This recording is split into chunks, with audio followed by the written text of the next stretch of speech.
politics is a game played by very competent and confident people. And politics is a game played by very dirty people. The politics এর game হচ্ছে election. এই election আমাদের সামনে। তো এই ইলেকশনে এই গেমে কে জিতবে কে হারবে সেটা ডিপেন্ড করবে তাদের দীর্ঘদিনের আস্থার উপরে, জনগণের উপর যারা কতটুকু আস্থা অর্জন করতে পেরেছে।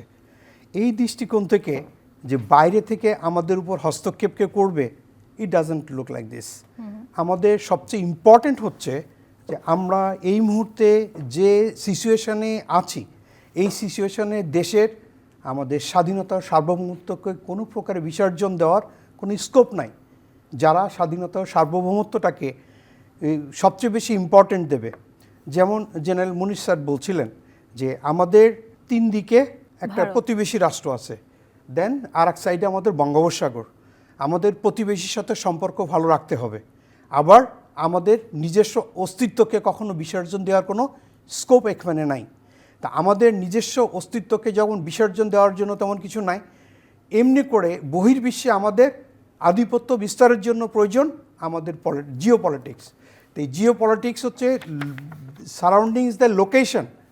আমরা বর্তমান প্রয়োজনের তাগিদে পারস্পরিক অবস্থাতে সহিত অ্যাডাপ্টেশন, ওই ডোনাল্ড ট্রাম্পের জায়গা থাকবে, তার সাথেও আমাদের একটা রিলেশন থাকতে হবে।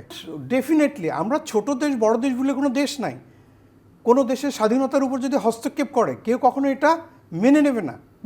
যদিও আমরা এখন গ্লোবাল ভিলেজে বসবাস করছি, ইট ডাজন্ট মিন যে যারা বড় বড় মোলর আছে they will take at their own decision.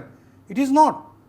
এই যে ভেনিজুয়েলার যেখানে যে প্রেসিডেন্ট মাদুরোকে তুলে নিয়ে আসছে, সমগ্র পৃথিবী এটার উপর ভিত্তি করে 2 ভাগে বিভক্ত। কেউ পছন্দ করছে, কেউ পছন্দ করছে না। হি মেবি জেনারেল মুনি যেমন করে বললেন, স্যার স্পষ্ট বলে দিয়েছেন যে সে যে সঠিকভাবে দেশ চালাচ্ছিল, it is not that doesn't mean যে third person will take the privilege.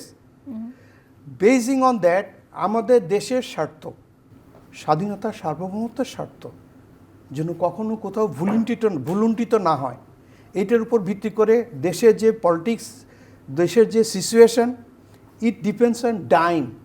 দ্বিতীয় হচ্ছে diplomat relation all over the world. আইতেছে information all over the world, how we'll take, how we'll go, how we will maintain the relation. Then military, military. A military relation, it is not only the in power, it is আজকাল যে internal রিলেশনের ভিতর দিয়ে যে cyber war চলে আসছে, that is also military.